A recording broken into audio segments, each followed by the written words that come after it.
Welcome to our program on Kardec Radio.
So welcome everyone. We are here on Christmas Eve with you for a short program and the opportunity of being together, feeling greater, the connection with Master Jesus. We are going to play a message. Hopefully you'll be able to hear it, and Deise will be able to tell me if it's possible or not. Okay, Deise? Let me share the screen. Sure.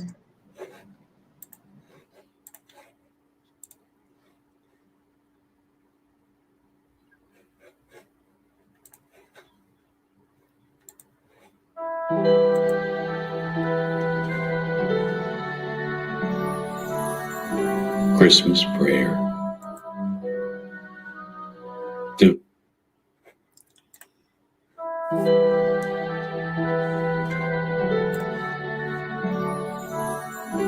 Christmas prayer.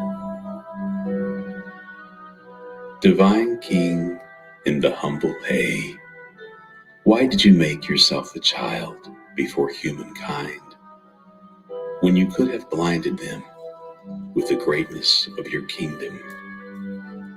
Master of eternity, why did you stretch out tender little arms to the humble shepherds, begging them for protection, when you were being welcomed by heaven itself with a sublime star framed by celestial melodies? You definitely were in pursuit of our hearts to set them free. You sought the refuge of our souls to convert them in harps in your hands.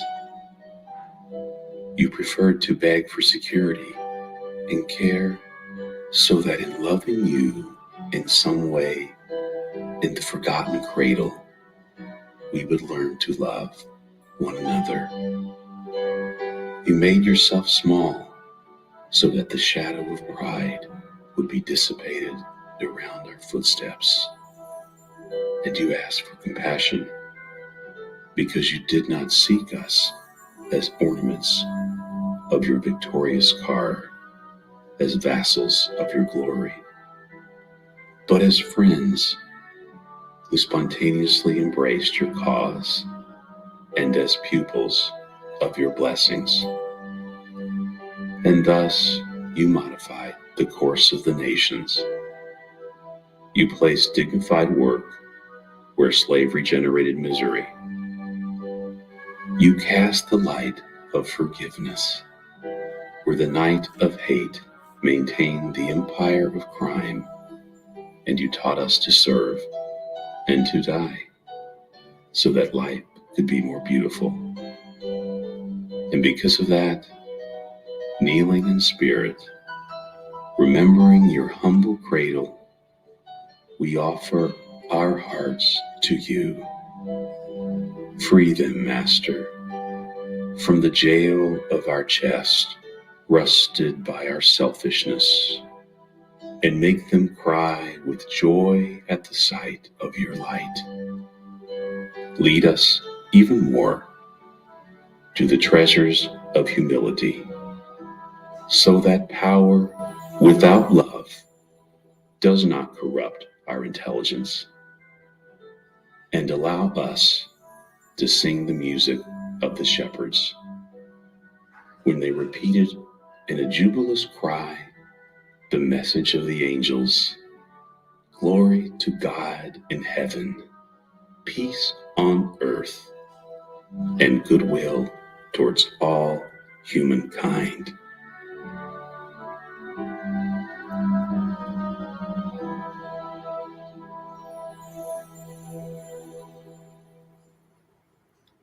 Dear friends, as we are here to feel the connection with the Christ of the earth, our Master Jesus, today we're going to have a short conversation and a short study to make us feel that connection. And to feel it, we're going to remind ourselves of the unspoken lessons of the Master. There is a passage in the book Christian Agenda by the Spirit André Luiz, through Chico Xavier, who brings to us the knowledge that virtue is not a mouth that speaks, but a power that radiates. And throughout the narrations of Jesus' passage, we see the true expression of this understanding. The virtue that comes from him heals us, radiates as true power. Jesus is not a chatting master. He's not an impositional master. He's a friend.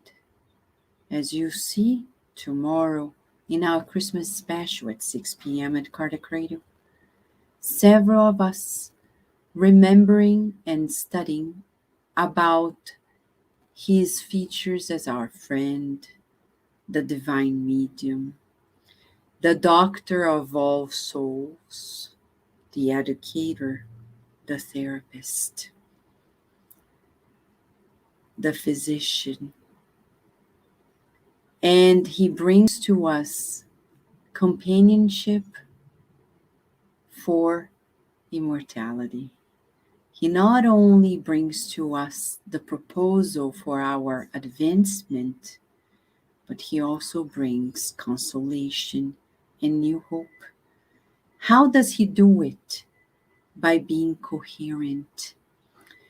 By being coherent means not only he spoke about it, but he lived it in his gestures, in his body language. In all studies of body language in neuroscience, one of the most recent frontiers in neuroscience is actually the study of emotional body language, how we express our emotions through the body.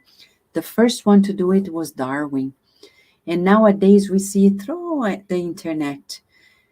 Social media helped it, bringing to us the awareness of our emotional expression in the emojis and how we influence one another through it. It's inevitable. Through the emotional body language, we influence each other. It's not only words, gestures, now through these emojis, through our posture, through our silence. There's so many items. And as if we go back to the understanding of Darwin being the first one to draw the expressions of our emotions through the body in animals and in humans, we see that it's an inbuilt system that runs from species to species in an evolutionary manner. That's what we call our phylogenetic history. Or people say, I don't feel anything. No, your body does. Your physiology is built for that. All of us are, and it couldn't be any different with Master Jesus. But the way he felt is different, is sublime, sacred, so much so that he wants to teach us to be coherent. By looking at him, we have a structure in our nervous system, the mirror neurons, in which just by looking, we are impelled to imitate. But we need to look. Just like this monkey looked at the researcher who was showing his tongue, and he repeated the same gesture. If we look at the master, that's the only condition. If we look at him, we observe him, we study him, we'll be able to capture the moves and build new pathways that will be manifested in different feelings, thoughts, words, and actions.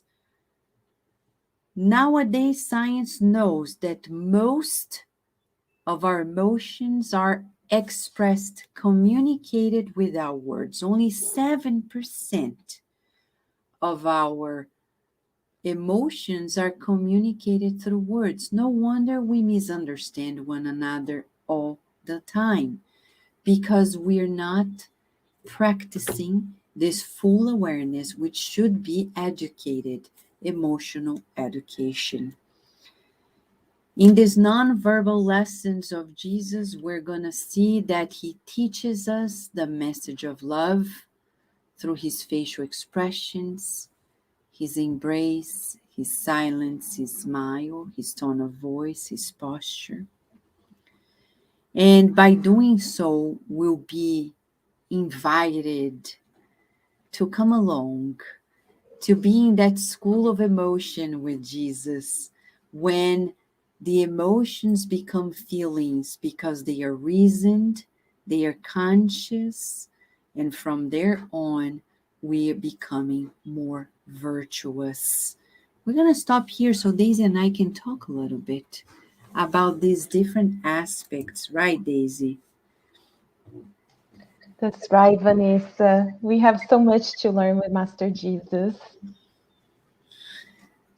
So in this case, Deise, many people, they know in Spiritism that Jesus is the master that showed what nobody else did. Like when we go to the Spirit's book, and Kardec asked, since we need one another to learn more advanced spirits, what is the most perfect standard that God has offered to us as guide and model? And they said, Jesus.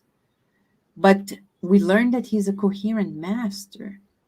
As Mentor Joseph said in 2022, we also should strive to achieve coherence, because as we align thoughts and feelings with words and actions, it will give us greater peace of mind, because it's going to lead us to consistency. So when we talk about Jesus, we're talking about this master that is coherent. He doesn't talk about love. He is the expression of love. We can't imagine Jesus talking about love and being stern. Right, Deise? No, exactly. Yes. As you're describing and we're talking about this, Vanessa, it's so interesting because I think many of us, right, we get to know about Jesus through the Spiritist lens, but we come probably from reincarnations and maybe even in this reincarnation from knowing about the Jesus in the cross, right? That Jesus that is suffering, that, and when you ask people how you think about Jesus, that's the image that comes to their mind. But through Spiritism and reading the beautiful books, especially the books by Humberto de Campos, Neo Lucio, through Chico Xavier, we get to know, as you're talking about this unspoken um, lessons of Jesus, his body language, his tone of voice, his moments of silence. So, how important it is for us to really study these books, not for particularly the words of Jesus, which are important, but how much he taught us without words. So it truly is an exercise that we still have so much to learn with him, especially living in a society, as you were talking about coherence, that is so reactive, right? We're still so animalistic. So um, we're still, easy to react. And then when we're talking about coherence, I think it also reminds us about the importance to move away and think about how we can truly put it in practice. Moments where we can, you know, apply what we're learning, sometimes stopping and thinking before saying, or thinking about, I might be saying something, but I'm sending another message through my tone of voice or my body language. Um, so much for us to learn. And I wonder, Vanessa, how can we feel that closeness with Jesus, right? As we think about this, in trying to remove that Jesus from the cross, as we're talking about, what are the things that we could do to truly feel Jesus more and closer to our hearts? Yes. It's so interesting because he said, I haven't come for the healthy, but the unhealthy. And then people are like, okay, what does that mean? It means the ones that want help. Who wants help? Hopefully, those who are feeling ashamed, guilty, who are feeling pains and sorrows, and who are tired of it all.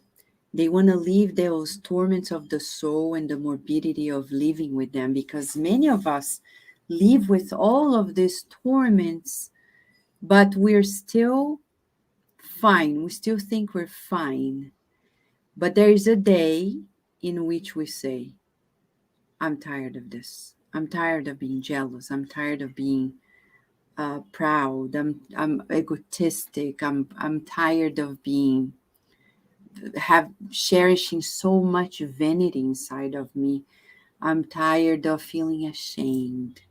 I want to be different. I want to feel differently. And Jesus comes for those. So to be in connection with him, we need to know ourselves first. And to apply the teachings, we need to have this deep therapeutic encounter with him. And as we talked earlier this week in the program Spiritual Light, Jesus the Therapist, and tomorrow, Dr. Mark Baker and I will touch the subject of Jesus the Therapist. In a therapy session, the number one element is trust. Without trust, the bond of trust, we cannot actually establish a true therapeutic process. But once the trust bond is created, the next step is surrender. We need to open up. I see many people who come, for example, to our practice, and they say, yeah, I need help. And then when they start talking about what they were shopping, the problems with the cat, the dog, the neighbor, the people at work, and we say, okay, no. Let's go back here. If we don't want to face, we won't be able to feel it. So I think many of us still struggle with applying it and feeling the connection with Jesus, because we are not doing our share in the relationship. So we must establish a relationship. And the question tonight is, do you feel you have a relationship with Jesus? But as Deise said, is Jesus the one at the cross? Because if it is, I don't want a relationship with that one. not because I don't like him, but that's not what he means. So, which kind of relationship do we have? And if you have none, do we want one with him? And what if we don't? Well, if we don't, the news is the following: sooner or later on earth, you need to have one. Why? Because he's the one assigned by God to guide us here. He's the one that sent all the masters of all times. They are all working together with him. So it's not about the man, it's about the consciousness. It's what we call Christ consciousness. So do we want a relationship with that? And that's where it begins. So once I start surrendering, then he'll be able to heal. He'll be able to, we will feel how it is possible for us in our lives to absorb his guidance and follow through. Even if we stumble, as Paul of Tarsus said, stumble, we make a mistake and begin anew, but we never give up. Nobody said that from the day we decided we're never going to make a mistake. No. John the Evangelist was the disciple that loved Jesus the most and got him from the get-go. And yet, he slept at the most crucial hour when Jesus counted on him and two others to pray with him at the ultimate hour. And after Jesus passing, John the Evangelist is crushed for the fact that he can't believe he slept on the most crucial time for the person that meant the most for him. And then after Jesus passing, he comes back in spirit form and talks to John, explaining about the importance of vigilance. Because it's not about only, yeah, I love you, Jesus, but then I sleep on it. I think, yeah, I go to work, I'm dutiful, I come back home, take care of my family, and I'm done. No, you forgot that that's when we sleep. Mm-hmm. Because the ultimate hour for many people who are suffering. But Vanessa, I can't help the world. No, but you can help a few.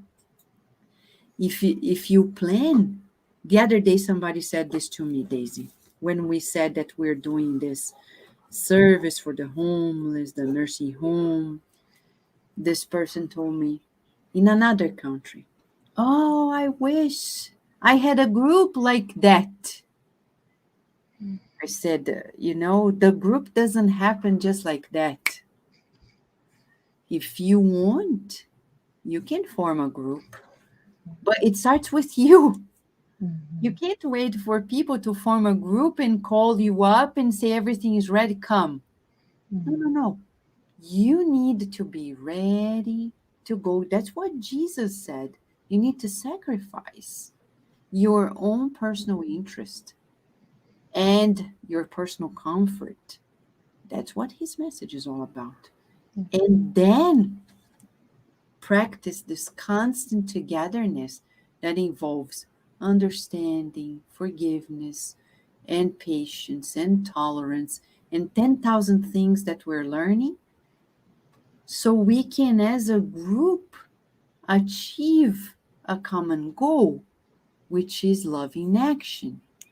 The charity that we are talking about every day in our morning prayer, there's a whole book psychographed by Chico Xavier in that regard. Right, Daisy? That's right, Vanessa. And, as we're talking, about, um, this relationship with Jesus and truly, as you mentioned, fulfilling, our duties, has, besides, the checklist of the day to day that we think, it reminded me about the book, Paul and Stephen, because, we started, rereading the book and especially this Christmas time, thinking about the story of Saul of Tarsus and Paul, and of course Ezekiel, Stephen, and because a lot of people think, oh, but I cannot do it, it's too hard, or not in this lifetime, but I think that there's a reason why uh, that book is brought to us, and it's so important to really see, yes, Saul then, uh, met with Jesus in the road to Damascus, but he, different from the disciples, he didn't had that one-on-one with him, that close relationship, but he opened his heart and he had that encounter. And we get to experience that all of us, that encounter is for all of us to feel that encounter with Jesus himself. We are all invited. He knows about us personally, he knows about us by name. So it's not because Saul was something special. We're all called, but once we open our heart, as he did, we can truly transform ourselves. And we don't need to wait for the next life, for the next reincarnation, or for circumstances in life to be perfect aligned. Yes, his trajectory, as Paul of Tarsus, he shows to us, it will not be easy. It's going to be a path of a lot of learning opportunities. But at the end, we truly see, how he was able to transform not only his life, but there's so many lives around him. And we are here, because of him. Christianity truly depends on, what he has done. So it's a reminder for all of us to truly have that encounter with Jesus ourselves, and really open ourselves up, to accept it, to feel it, and then transform. It will literally transform our lives, as we go through that journey. Exactly. And Daisy, now, as we are marching, because this is a short study, we could go on, but to remind us that Jesus is not a chatting master. He comes to us to invite us to the feeling.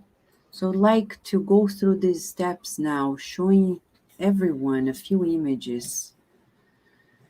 Images that invite us, okay, that invite us to feel our closeness.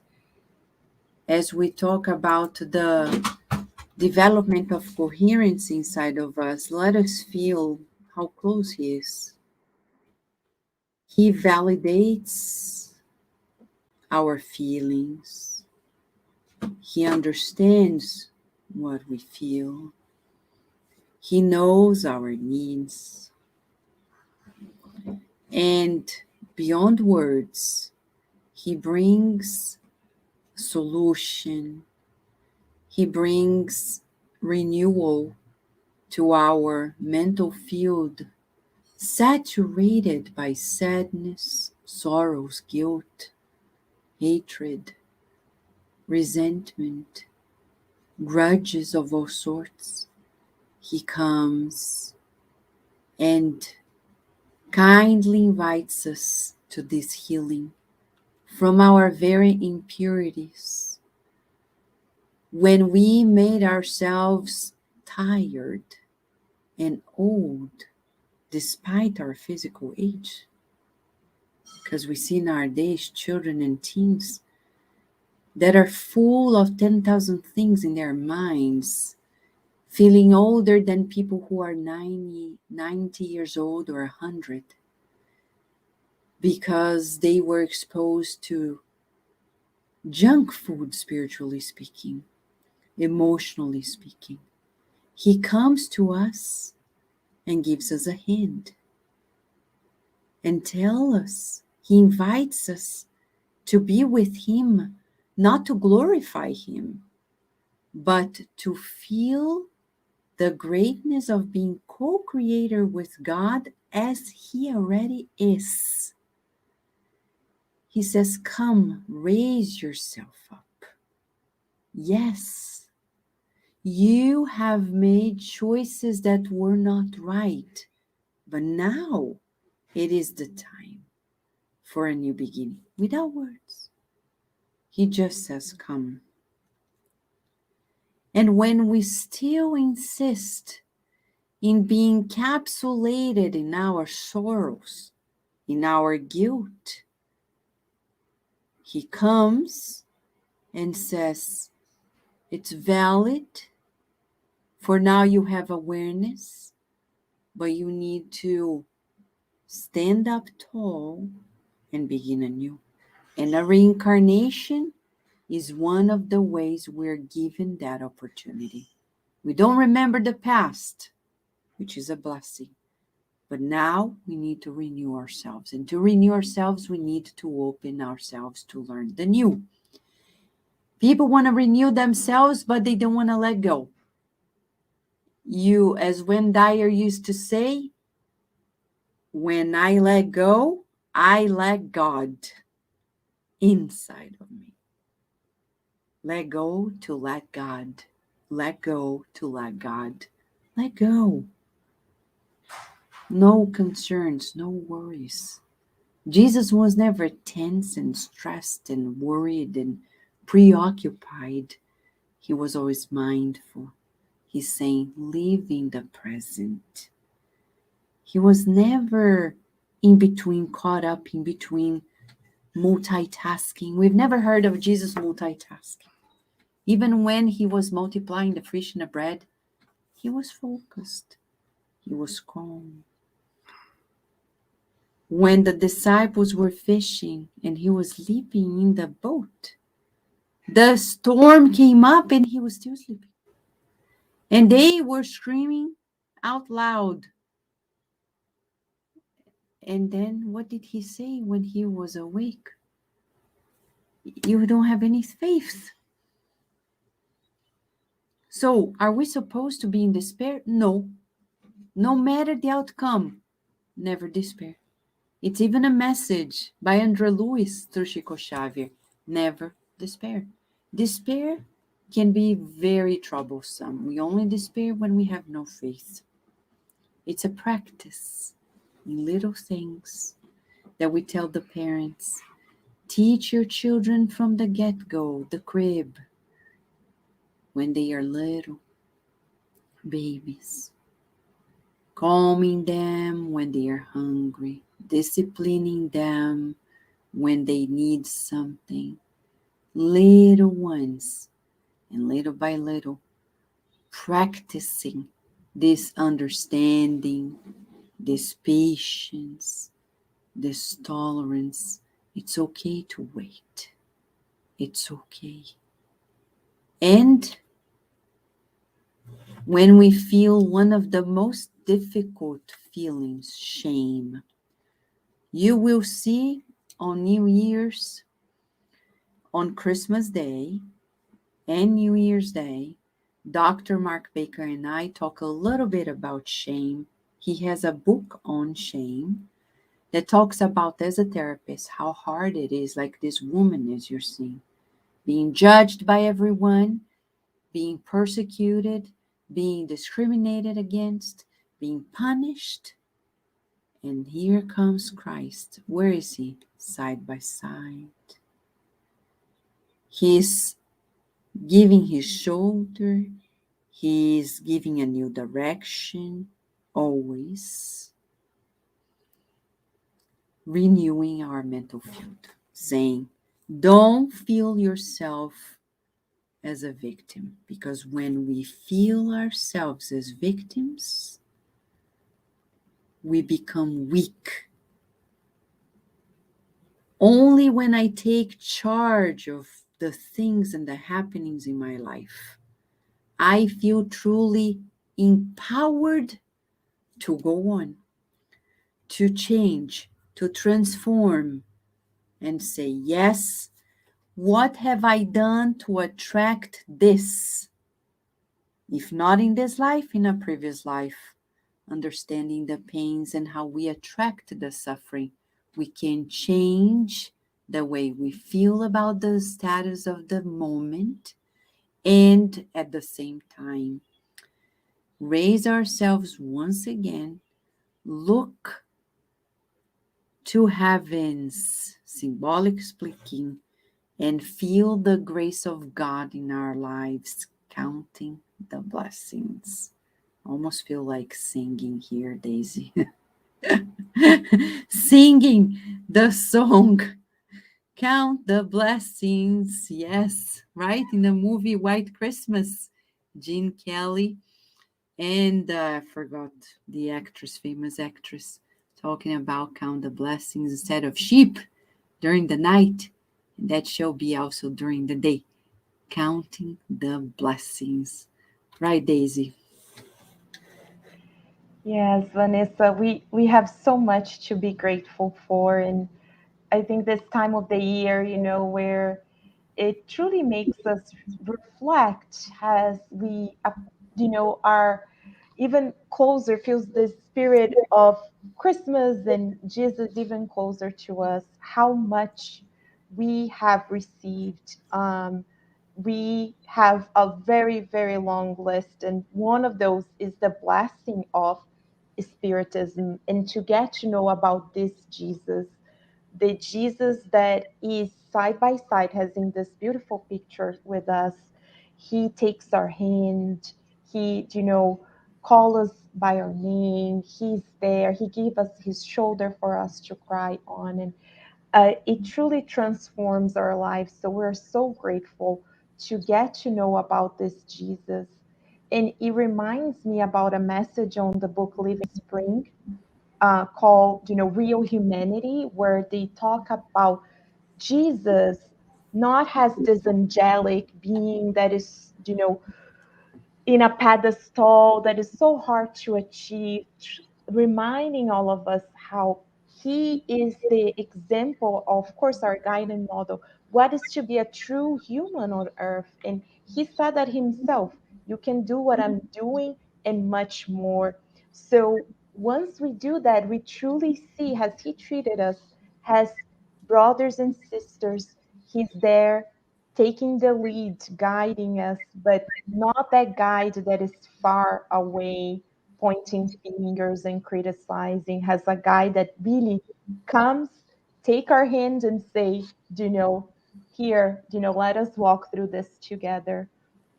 And having that beautiful message, Vanessa, where's the, footsteps on the sand at the beach, that in the hardest times, he's actually carrying us. We think we're alone, but he's actually carrying us all the way, through the hardest times. Exactly. So, to wrap up today, friends, we could go on and on, but tomorrow there'll be a Christmas special all about Jesus at 6 p.m. Eastern Time. We want to finalize as a prayer. We want to finalize today with a feeling of Jesus embracing us.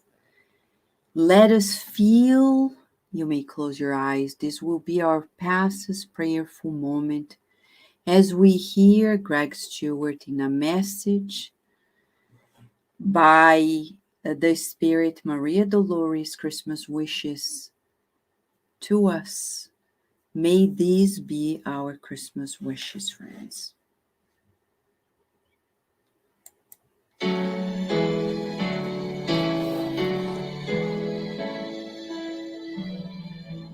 Christmas wishes. Lord, our Master, when I was a child, whenever Christmas arrived, I would adorn your name in flowers made of paper and plead to you in prayer, full of hope, that you would send through Santa a new walking or talking doll. Later, as a daydreaming adolescent, I would ask you for a castle of love and illusion for my ideal whenever I saw announcements about Christmas. Even later, as an old woman, whenever I would see Christmas shining at my door and my poor anxiety was almost killing me, I would multiply prayers and plead that you would give me, in my old affliction, the illusion of being loved. Even though, at the end of the road, I was sad and alone. Today, Lord, as a free soul in the hereafter, where solace refreshes me once again before Christmas lights. I thank you in peace, happy and comforted, the surprises of death and the tears of life. And if I may beg of your generosity, never give me what I most want, but give me what is best for me, and the gift of understanding between true humility and peaceful happiness, so that I may look for you day and night, Master of the heart.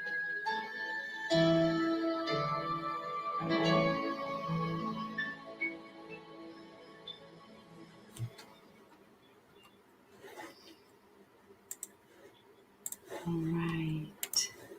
We want to thank everyone for being here with us. I didn't show a slide, but for those who come to the Spirit Side of Virginia on Sundays, I will have to show the slide.